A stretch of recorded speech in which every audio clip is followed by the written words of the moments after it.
2024弯弯最新灵异恐怖片《女鬼桥2》怨鬼楼惊悚来袭。这次的故事发生在弯弯的文华大学里，因为它地处阴阳交界处，所以在建校初期，校方为了镇压邪祟，就将学校设计成了顺八卦格局。没想到建筑大师严书文暗恋校长千金徐幼仪多年，一直苦于求而不得，就把大人馆改成了巨阴的逆八卦。为了能和徐幼仪永远在一起，他便将对方骗到大人馆杀害。徐幼仪死后不久，严书文也自杀身亡。从那之后，大人馆就不断有人离奇而死，一度成为了当地最著名的校园鬼故事圣地。其中最让人毛骨悚然的就要数鬼舞者、鬼夫妻、鬼电梯这3个鬼故事。介于这3件真实的都市传说，热衷游戏开发的大男孩阿凯便以此为噱头，研发了一款名为怨鬼楼的 VR 另类实境游戏。游戏包括3个关卡，一个人的捉迷藏、4角游戏和鬼电梯招魂。玩家通过召唤出游戏里的怨灵挑战最终恶灵，从而解救被困在大人馆里的无辜灵魂。这天午夜，阿凯手持点燃的油灯来到大人馆，他此行的目的就是在鬼电梯里测试游戏。阿凯先是划破手掌，将血水滴在了油灯之上，随后就提着油灯进入了鬼电梯。据说关掉电梯总电源，再依次按下闰月数字的楼层615243，最后再打开总电源，就可进入阴间与冤魂邂逅。做完这一切，电梯门自动打开，可外面除了一片漆黑外并无异样。阿凯提着油灯小心地出去查看，可就在电梯门关闭的刹那，他却又慌张地跑了进来，而且还对着这面电梯镜不停拍打呼喊。结果下一秒他就被神秘力量无情拖走，而他嘴里喊出的却是自己的名字。这到底是怎么回事呢？结尾将会给出一个几乎完美的答案。等他被发现时已不省人事，而此事也令怪事不断的校园更加惶惶不安。一转眼来到2019年，此时的阿凯已在病床上躺了整整3年，而他的妹妹小婷现就读于文华大学。为了帮哥哥把怨鬼楼快速变现，同时也为了找到哥哥昏迷的原因，他便和3、5好友对游戏进行了2次完善。就在他们进入最后实测阶段时，各种离奇诡谲的灵异事件却接连发生。这天晚上，几人来到闹鬼地点实地演习。小婷作为玩家开始试玩第一个关卡，一个人的捉迷藏。卫生间里，小婷先用指纹解锁游戏连接鬼魂，然后又将娃娃置于水池中，接着再按照提示说出3遍我先当鬼。等他再看时，水池里的娃娃已消失不见，可身后却传来几声瘆人鬼笑。而小婷接下来要做的就是在30秒内找到娃娃，即为闯关成功。在箭头的指示下，他进入蹲坑依次查看。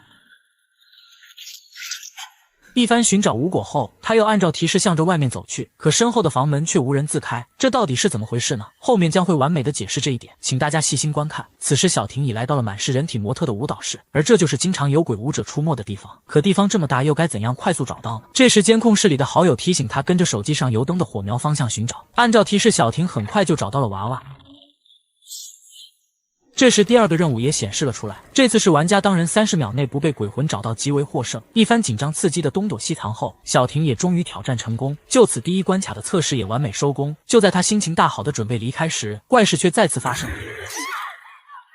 可此时的大门却怎么也打不开，好友透过监控察觉不妙，及时赶来查看。没想到打开门的瞬间，身后的恐怖鬼舞者却消失不见。所有人都认为小婷产生了幻觉，可大门上3道清晰的手指印却让小婷陷入了沉思。因为小时候哥哥就曾用这种手势暗示自己要小心，由此可见哥哥的鬼魂就在附近。小婷认为哥哥之所以昏迷不醒，肯定是灵魂被困在了大人馆，变成了地缚灵。为了找到更多相关线索，小婷翻开了哥哥先前的笔记，没想到竟看到了油灯和魂魄的关系图解，而油灯下面写着一行晦涩难懂的文字。通过翻译软件，他得知那是一句咒语，意思就是这3个4字词语。而阿凯在进入鬼电梯时就提着一盏油灯，也就是说油灯应该就是找到哥哥魂魄的秘密武器。为了找到这盏油灯的下落，小婷便独自进入鬼电梯。就在他按照阿凯的做法按下楼层时，一对怪异男女却走了进来，两人默不作声处在原地一动不动。奇怪的是，他们的手腕却被一根红绳相连。小婷看到后恍然大悟，因为他们正是当年跳楼自尽的那对鬼夫妻。看来女孩真是来到了阴间。随着电梯门打开，鬼夫妻也随之走了出去。小婷长舒一口气，急忙关上电梯，可下一秒她就从地上看到了那根红绳。小婷好奇地将其捡起，没想到另一头却与外面的神秘力量相连。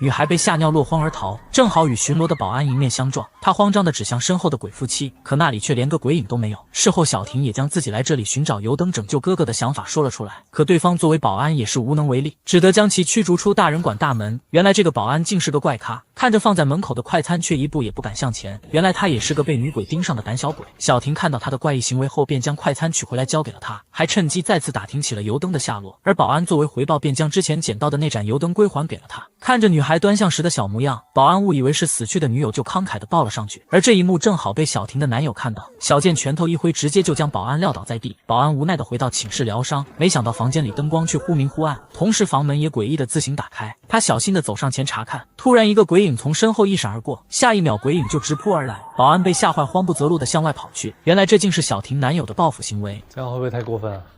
是你说要替玉婷出气的。保安一口气跑到石桥上，这时一个女鬼从身后缓缓现身。随着保安的摔落在地，一段恐怖画面也浮现在了眼前。这再砸死5个人！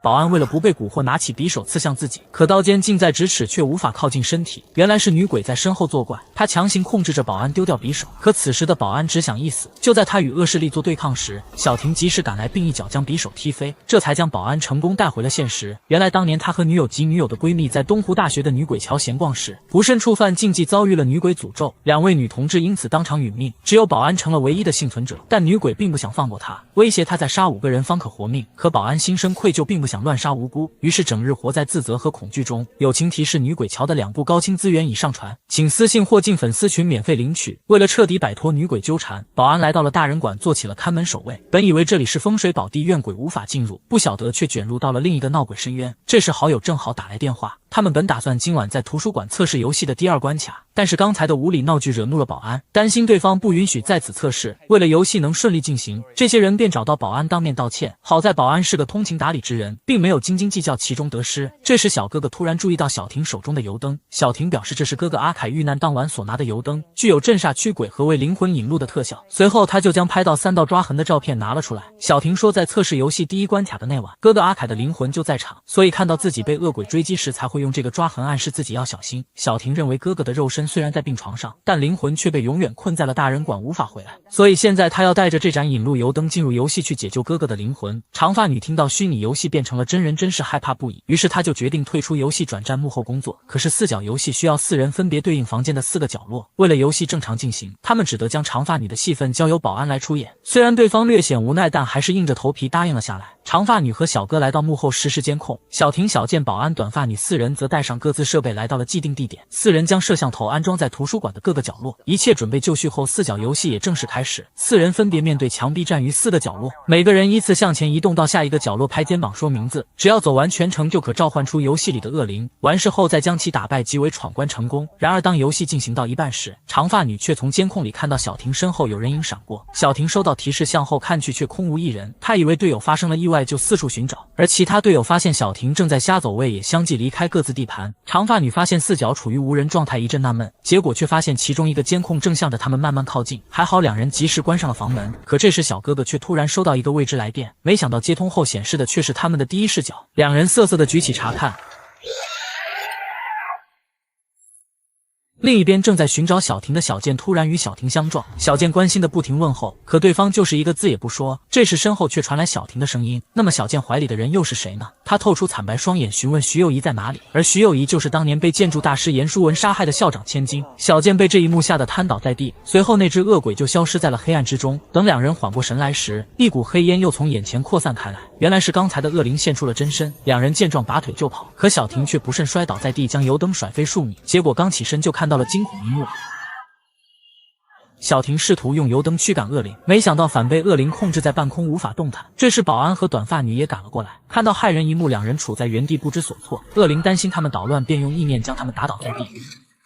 完事后，恶灵来到小婷身边吸食灵魂。保安看到小婷命悬一线，急忙点燃油灯。然而就在他准备给恶灵当头一棒之时，手臂却被一股神秘力量死死束缚。但他还是使出了吃奶的劲，将油灯爆扔了过去。虽然小婷死里逃生，可油灯在经历了刚才的重创后已经破得不成样。随着灯油的不断外渗，病床上的哥哥阿凯却开始剧烈抽搐。等小婷赶到医院时，阿凯已被转到急救病房。这时头顶的灯光不停闪烁，看着脚下破损的油灯，小婷决定铤而走险，再闯游戏第3关，打败终极恶灵，救出出哥哥的灵魂，因为其他同伴都已住进 ICU， 所以现在他只得找到保安帮忙。保安被女孩的言行所感动，当即就决定和她再闯异世界。鬼电梯里，保安说出了自己的新发现，原来那天的恶灵就是大人馆的建筑大师严书文幻化而成，而他当年之所以将大人馆改成巨阴的泥巴卦，就是为了将灵魂困在这里，好让自己死后和校长千金徐幼仪在此长相厮守。没想到却因怨气深重而残害了无数无辜人士，其中就包括小婷的哥哥阿凯。小婷由于救哥心切，直接就点燃了油灯，接着关闭电源后按下表示闰月的楼层，等电源再打开时，电梯疯狂下坠。很快他们就来到了阴间世界，两人提着油灯跟随闪烁灯光一路前行，却被莫名出现的一根红绳挡住了去路。保安好奇地上前触摸，下一秒一具尸体就重重地摔落在地。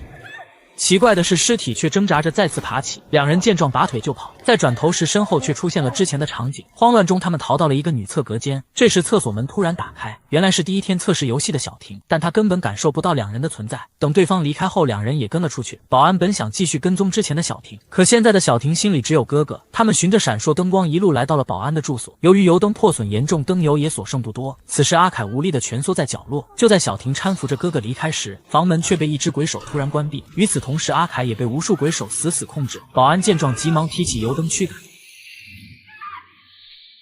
没想到恶灵刚被击退，油灯里的火焰就突然熄灭，下一秒阿凯就幻化成了一片沙土，消失在了眼前。保安转手一摸，发现灯油已经漏完，那这到底是怎么回事呢？为什么没了灯油，阿凯的魂魄就消失了呢？这时小婷也终于恍然大悟，因为油灯上有哥哥的鲜血，而以血为引，就是以哥哥的鲜血为引子连接油灯和魂魄，从而镇煞冤魂。也就是说，油灯就是阿凯的魂魄，一旦油灯熄灭，阿凯就会魂飞魄散。而怨鬼楼游戏里的每只鬼和每个人都被困在不同的时空里轮回，所以小婷刚才才会看到不同时间段的自己。而现在想要救回阿凯的魂魄，就必须重新回到油灯被毁的那个轮回里，保证油灯不被摔坏。于是小婷拉着保安就直奔第二关四角游戏的测试现场。在这里他们看到了另一个空间的小婷，画面再次回到长发女的视角，原来当时她从监控里看到的就是这个空间的保安和小婷。两人一看时间点不对，便开始四处寻找。很快他们就在那个空间找到了正被恶灵暴虐的小婷。此时那个保安正打算点燃油灯驱除恶灵，真小婷一看时机刚刚好，就急忙跑上前阻止那个保安扔油灯。因为两人身处不同空间，所以那个空间的保安根本看不到这个空间的小婷，虽然只看到了手臂上的手印，但是救人心切，他也没有多想，直接就使出浑身力气将油灯扔了出去。还好这次真保安及时出手接住了他，而这也正好激怒恶灵，他满脸煞气直奔真保安。真小婷为了转移恶灵视线，就说自己知道校长千金徐幼仪在哪里，说完就向外跑去。恶灵一听此话，直接就挡在了路的正前方。真小婷一看只得原路返回，结果却再次被恶灵玩弄于股掌之中。就在他奋力向前攀爬时，一只手却突然拉住了他，而这个人正是他苦苦寻找的哥哥阿凯。因为这次油灯完好无损，所以阿凯的魂魄又重新复活。两人一鬼急忙冲进鬼电梯，不出意外的话，阿凯很快就会被救回现实。可他却突然停住了脚步，但是经过一番思想斗争后，他还是决定赌上一把。阿凯对小婷说，不管发生什么都要好好活下去。只是话还没说完，就被告知电梯无法正常启动。阿凯赶紧关闭电源后按下代表闰月的楼层，本以为这样就可以成功回到现实，没想到电源再次被打开时，小婷却被困在了镜中。下一秒阿凯就遭到神秘力量的突然偷袭，他被架上天花板，而油灯则被摔落在地。保安急忙上前去捡，结果刚伸出手就再次被腾空架起。与此同时，镜中的小婷也被恶灵死死掐住了喉咙。恶灵一手控制小婷，一手控制油灯走位，很快油灯就来到了电梯外，并被恶灵团团包围。随着油灯被吞噬，电梯里的阿凯魂魄也元气大伤，只有保安还在不甘心的挣扎嘶吼。就在电梯门关闭的一瞬间，一只手却伸了进来，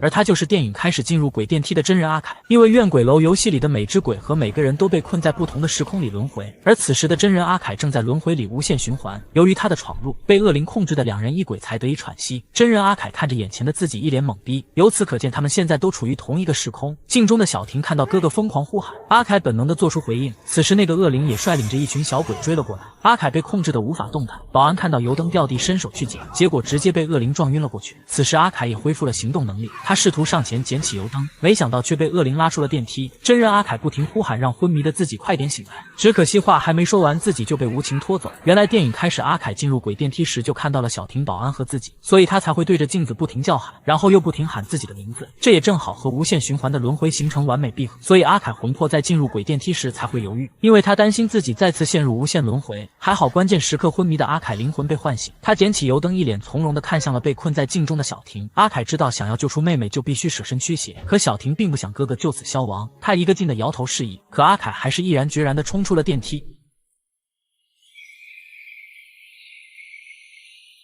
而小婷也终于冲出了镜面，回到了电梯里。随着阿凯的魂魄被恶灵吞噬，病床上的阿凯也永远的离开了这个世界。这时电梯门关闭，等人们发现时，两人已回到了现实世界。事后，小婷为哥哥举行了简单葬礼，对于唯一亲人的离世，他伤心不已。这时保安也不请自来，在这里他再次看到了纠缠自己的女鬼。这次他并没有表现得很害怕，通过这毫不畏缩的眼神，我们就能看出他已想好了一个更加周密的驱鬼计划。因为他已将阿凯的笔记据为己有，而曾经写着油灯和魂魄的结构图的地方，却变成了一张特别标记的纸条。很显然，保安也做了大量功课。这次他以摄影师的身份再次找到了先前的电台记者，而他身边除了那本笔记外，还有一盏全新的写满咒语的油灯。那么他究竟想要干什么呢？这可能就是第3部的部分内容了。